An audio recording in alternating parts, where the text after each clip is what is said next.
Welcome to Talking Fraud, a podcast series by MIAA, providing you with informal insights on all things fraud. This podcast was recorded in April 2023, and all information within the podcast was correct at the time of recording. Episode 3, Recent Cases. Welcome back again to another episode of Talking Fraud, MIA's anti-fraud service podcast. This particular episode, we're going to look at some cases that either we've investigated at MIA ourselves or cases that have been in the media. What we're really going to focus on is a little bit about background about the cases and pull out some particular issues. And the particular topic with these cases is going to be individuals who don't have the employment history, don't have the experience, don't have the qualifications that they claim to have, and then have obtained positions within the NHS. And we're going to talk about some of those cases, some of the issues, how the fraud was identified, some of the risks related to those particular types of cases. But before we get into that, we'll do some quick introductions around the table. So, Darryl? Yep. Hello again, everybody. It's Darryl Davis here. I'm MIA's Head of Anti-Fraud Services and looking forward to discussing today's topic.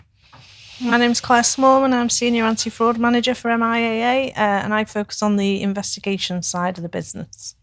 And I'm Kevin Howells. I'm Anti-Fraud Manager. I'm largely in charge of proactive services, but like everyone in MIA fraud team, we do investigate cases as well. And I'm your host today, Paul Bell. I'm Senior Anti-Fraud Manager with MIAA. And today's topic, we're really sort of talking about something that has never really gone away in the NHS. We always see these sort of cases and issues crop up on a regular basis. So in terms of introduction to a couple of the cases we're going to talk about and pull apart and analyse, I will pass you over to Claire. Thanks, Paul. So I think the first one we have a chat about is a case where an individual who's an executive member of the NHS had falsified qualifications in order to secure a number of positions within the NHS. I think over a 11-year period, he was able to earn over £1 million, which the part of the investigation showed that this individual wouldn't have been appointed in the positions had he not had the qualifications that the individual stated that they had. The individual was sentenced to 2 years in prison for his actions. So I suppose it's like Paul was just saying there, we're finding more and more allegations come to us in respect of people who are falsifying qualifications in order to get jobs, and not just of an executive level, but all various levels within the NHS, lying on application forms. And obviously this individual had done it for a considerable amount of time and was able to earn a significant amount of money and live, a lifestyle accustomed to that kind of wages that he'd received. So I suppose it's, in terms of putting the questions out there with regards to some of these frauds, I think it's, safe to say we do get a number. And I suppose, what is your experience of some of these types of cases within the NHS? Is it worth doing a bit of background first, in that anyone who applies for a job in the NHS these days has to prove their identity in order to get the role. But that didn't always used to be the case. I'm thinking back to my employment history. I think 2008 was the first job I ever had to take in a passport and proof of address. So that's 15 years ago, but there are people who worked in the NHS 30 and 40 years. And if you've always worked for the same organisation, the checks when they joined in the 80s or the 90s aren't going to be as stringent as they are now. Mm-hmm. Yeah, I mean, this particular case was back to 2005. Mm-hmm. So as you say, the sort of historic cases. And this individual, was able to then become a chief executive of a trust. He was a chairman of another organisation. So yeah, he was working, as you say, up in those sort of higher levels and back into the days where, as you say, now, I think with fraud becoming more known and people more aware of it, but back in 2005, what was the checks that were being made? Mm-hmm. And obviously, people are producing documentation that's false, and it's around how good are those documentations that they're producing, the individual who's receiving it, and what checks do they do, how much scrutiny do they put into actually looking at the documents. I think this individual called himself a doctor despite him not having a PhD. He falsely claimed to have degrees at a number of universities. He did have a higher education certificate in social care, and spent most of his career as a probation officer. Then obviously he's come into the NHS and managed to work his way into a chief executive role and a chairman of an organisation using these false qualifications. I think it's interesting, the point you raised there, Kevin, about individuals and when they started work at the NHS and what kind of checks they were subject to or not, as the case may be at that point. And I think what we see as well is that, given the nature of the NHS and the kind of sector it is, that people will join an organisation and will get promoted to various roles within the same organisation over the course of their career. And very often the checks are only undertaken if they are at that initial appointment and not for subsequent rounds of employment.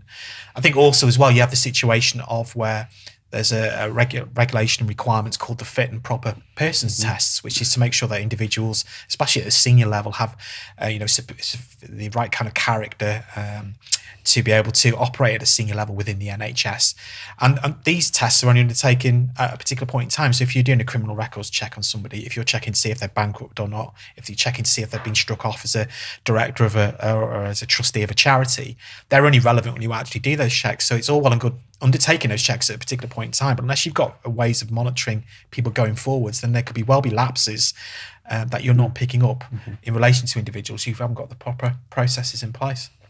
Absolutely. And I think as well what you were saying, Kevin, around the identity as well, do we know who the people are? I've got experience of cases whereby individuals attend for a job, they bring their evidence of their ID, whether it's a passport, whether it's a driving licence, yet that individual wasn't the same person that several weeks later turned up for their ID badge. And I think in some areas, here at MIA, if we interviewed somebody for a job, we're pretty much going to see them on a day-to-day basis. But within the NHS, there are so many posts that, within the bank system, which is sort of the temporary staffing, people will come in and they'll be interviewed by an individual who they may never see again for, months, if at all. And therefore, there's an opportunity for individuals to then turn up to organisations. So it's about, as you say, not only the qualifications, but are the people working within the NHS. And I imagine it's quite awkward if someone turns up on the first day and you think, is that the person from the interview? It's quite awkward to have the confidence to challenge somebody. Absolutely, yeah.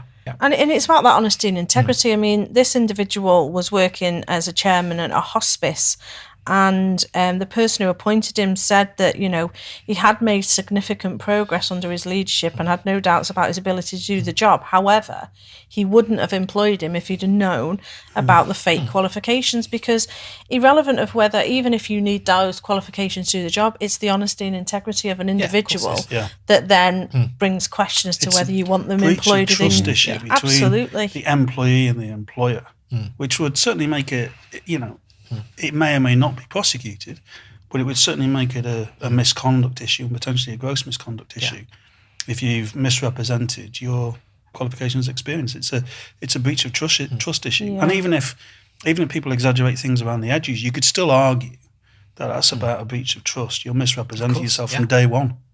And, whilst you could put the argument like you've just given there, Claire, that in relation to that individual working in an executive role and they were doing a good job, what about if it's a member of like the medical team who haven't got the appropriate skills and qualifications who are operating on, a member of your family or yourself? You wouldn't take the same attitude then saying, oh, well, it doesn't matter because I'm sure they'll do a good job. It's, you wouldn't be happy at all, would you? So one of the things that we sort of talk about in terms of recruitment controls is risk assessing the positions that you're recruiting to and the level of checks you might want to carry out. Yep. And I think in that particular case, there was a order once the individual was convicted. So he pleaded guilty to 2 counts of fraud.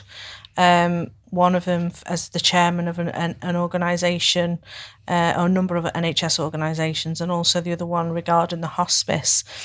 And he was ordered to hand over just under £100,000, which was agreed to be the recoverable amount of money that the individual had defrauded. But then he appealed later and was successful in that appeal against the confiscation order. But again, the Crown took that to the Supreme Court, so it was overturned again. But he appealed. What was the basis for his appeal? It was around the fact, I think it was the fact that he'd done the job. The trust had got value from him because he'd done a good job for the 2 or 3 years, whatever it was. So it talks so about why should he have to pay that back? I think that was the gist. Yeah, it says that I think the circumstances would be disproportionate as a point of law of general public importance. I think originally when I first saw this case, the conversation was about the fact he'd already been punished for the fraud with the criminal sanction, the prison sentence. Yeah. The other point I suppose is interesting we could talk about is the issue that, well, he'd done the job. Yeah. Yes, but he'd only done the job reasonably well because he got the job by deception. Yeah. Absolutely. But the trust would have had to pay someone to do that job, so have the trust lost out.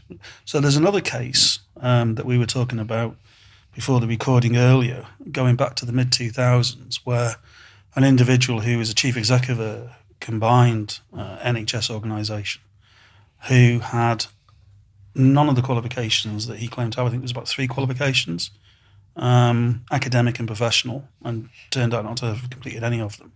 And one of the defences that he had when he went to court was that, but we're a 3-star trust. This was in the days when you used to have star ratings for trusts. The prosecution counter-argument is, yes, you didn't necessarily do a bad job, but somebody could have done a better job. Yeah. And that's the point. You've not given somebody else the opportunity to actually perform better than you performed because you got the job decision by deception. Kind of linked to that, I remember a case I looked at many, many years ago now, which actually related to a cleaner. He got a job at the trust who didn't have the right to work in the UK. So it was found out she didn't have the right to work, and obviously the border agency became involved with that. But essentially, she turned up for every shift. She had a good attendance record. She performed well. So the view was, yes, she may have committed fraud and there may be issues around deportation, etc. But actually, the trust wouldn't be looking to recover any of that money because ultimately she turned up for work every day and done a good job. So yeah, it's getting the balance, I suppose, isn't it? It's from a fraud perspective, fraud practitioner's perspective. We'd want to say, yeah, let's recover as much money as we can back. But I suppose you do have to take other factors into consideration in terms of complying with the law. Yeah. It's finding a balance, really, isn't it? Because as you sort of say, if they are at least competent in the job to some degree that not many questions are asked, you still need to consider the fact that even if they were okay at the job, they still got it by deception. So that you come back full circle to the breach of trust issue. Yeah.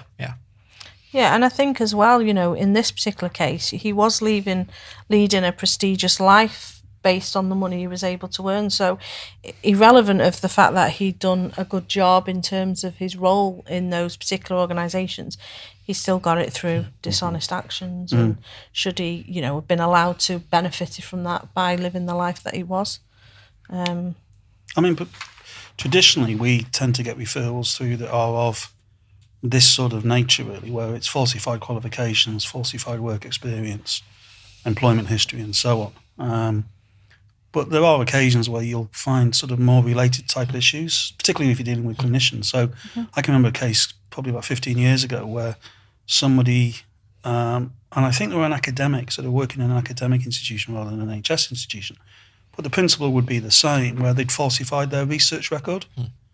So there was a lot of publications that didn't exist, articles that they'd never actually written, and so on and so forth, weren't necessarily particularly relevant to their employment. They weren't decision-making factors in giving that person the job. But again, it comes back to, the misrepresentation, the breach of trust issue, in that you're demonstrating your capacity to be deceptive.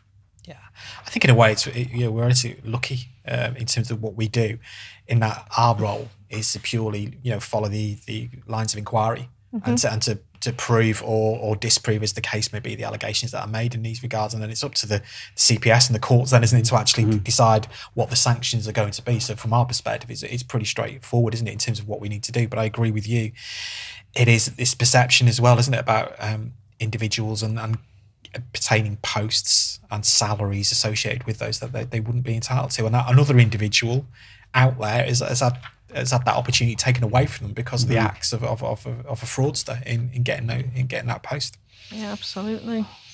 So I suppose just another case. This is quite a recent one, and those of you listening to the podcast may have seen this in some of the sort of news outlets quite recently.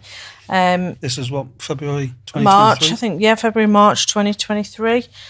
So this was a consultant psychiatrist who had falsified and forged medical qualifications to work within the NHS for a number of years. So this individual, was sentenced recently to 7 years in prison. An investigation that was conducted, NHS Counter Fraud Authority were sort of party to this investigation, where, with regards to the General Medical Council. So this individual had come over from New Zealand and had produced documents back in 1995 to the General Medical Council as part of her application to register as a doctor here in the UK.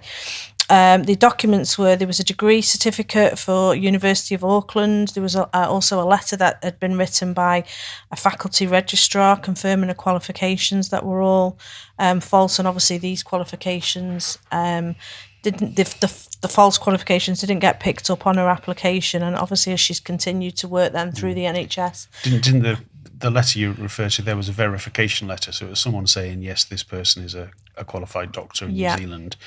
But the verification letter included a misspelling of the word verify.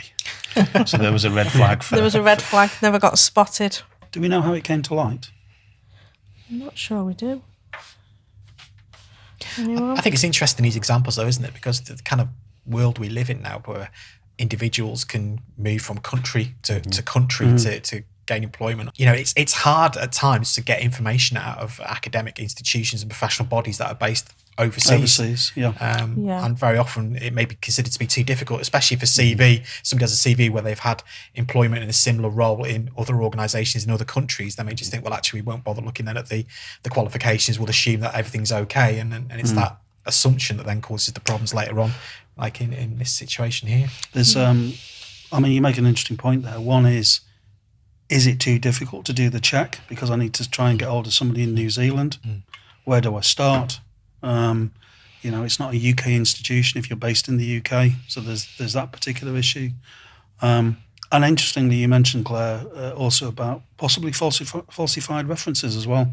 So we talk about falsified qualifications, work experience, employment history.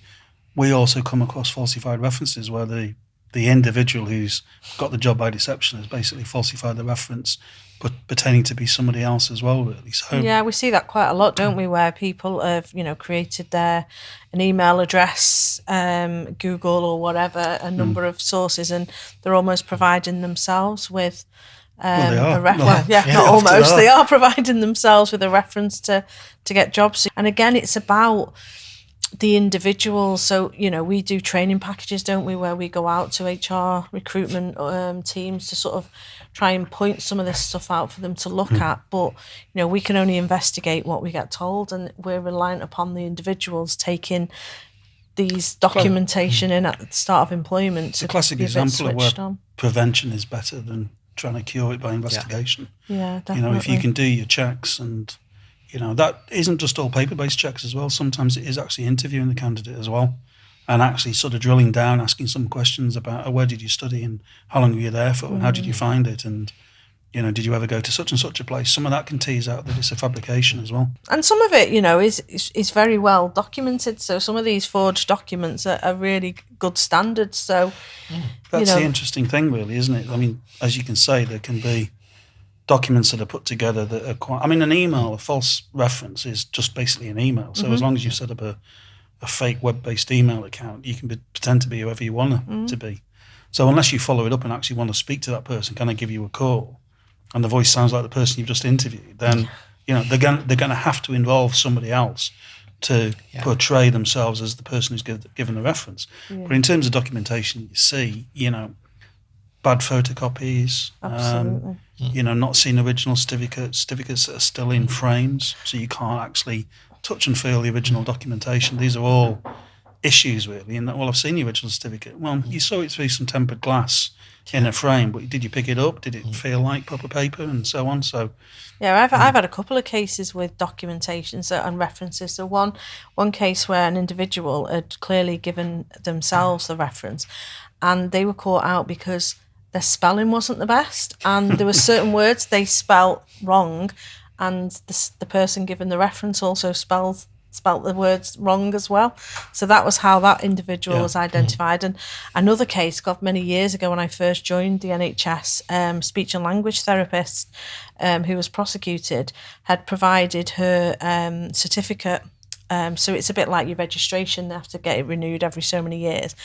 And it wasn't an excessive amount of money, but this individual had financial difficulties. And instead of opening up to an employer who said they would have just deducted it from a salary and paid it, interviewed an individual for a job and took a copy of this individual's certificate, then cut the number, sort of the registration number for hers. But the interesting part was, had they asked for an original, they would have seen it was a little piece, but it was a photocopy and it was accepted as a photocopy. And you couldn't really identify that. They literally just covered over. And as part of that investigation, I interviewed the individual who came for the job, whose certificate it was. And she was like, I really did think I'd got that job because I did a really good interview. And again, probably would have, but the fraudster saw it as an opportunity to be able to carry on a registration for another couple of years. And the right to work training that I sometimes deliver to our trusts, and we talk to recruitment teams, I think they would always request an original these days. Fingers crossed that. You would hope so. Yeah, you would hope. I mean, it just reminds me, talking about an old case, the one we were discussing, off air beforehand, where the individual was a very senior level, chief executive level, and had actually fabricated qualifications and even got them framed, and had basically constructed the qualifications that they claimed to have, and got caught out because the crest that they put on the certificate didn't exist in the year that they got the qualification, and the department that he got the qualification from hadn't even been created at the university in that particular point. So they'd made the mistake of looking at what was available now, not what was available back in the early 1980s when they would have received the certificate. And I think that goes again what we were saying before around the historic, when somebody first, as you say, Kate, comes into an organisation. It was only, I think, Paul, in that case, that this individual was looking for a salary enhancement, that they were asked to then provide their qualification certificates again, and panic setting. This was actually the chair of the old Strategic Health Authority back in the day, and was just sort of curious as to why this individual hadn't processed the salary payments, because they needed to refresh the documentation.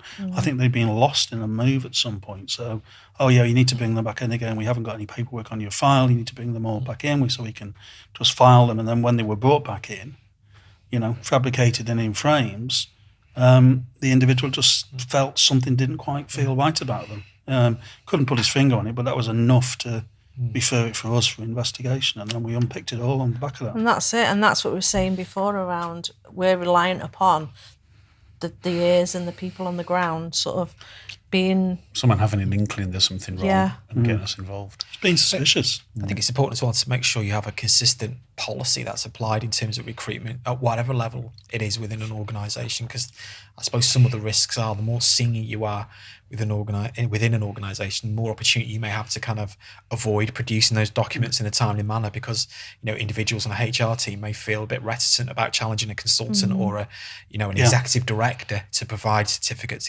etc. Whereas, for more junior members of staff, they may be more kind of vigilant and on the case in terms of getting all that documentation together.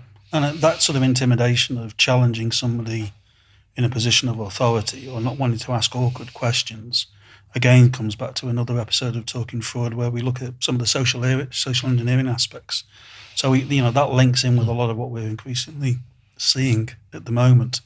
But I think just to sort of try and pull a few things together, the NHS employer requirements of the checks that need to be carried out for a new substantive employee are actually quite robust if they're carried out. They look at right to work, fitness to work as well. They look at the qualifications, whether they need to be DBS checked, employment history, and so on and so forth. So they are quite robust. It's if they're carried out.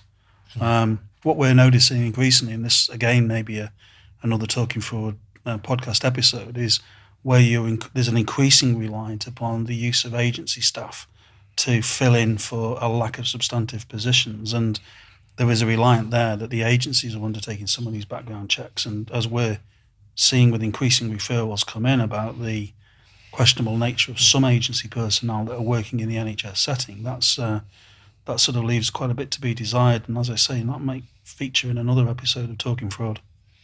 Yeah, I think we've had examples of that, haven't we, where individuals have been employed through an agency to work at a trust, and then found out they haven't perhaps got the qualifications, experience that they said they had.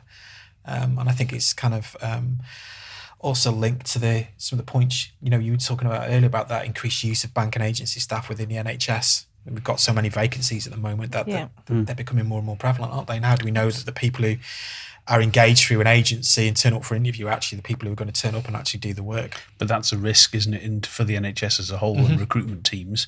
If their people are so desperate to fill spaces, are recruitment getting pressured to do your checks? We need to get this person started. Exactly, yeah. And it's what checks the organisations then go on to do to sort of on the due diligence of the agencies, the organisations that they're using and the staff that they're producing. So any final comments on this before we sort of pull things together? No, not really. I think, it's unfortunately it's happening, and, it's happening at all different levels within the NHS. But, as I say, we're reliant upon individuals to sort of identify it and then be able to report it to us to investigate.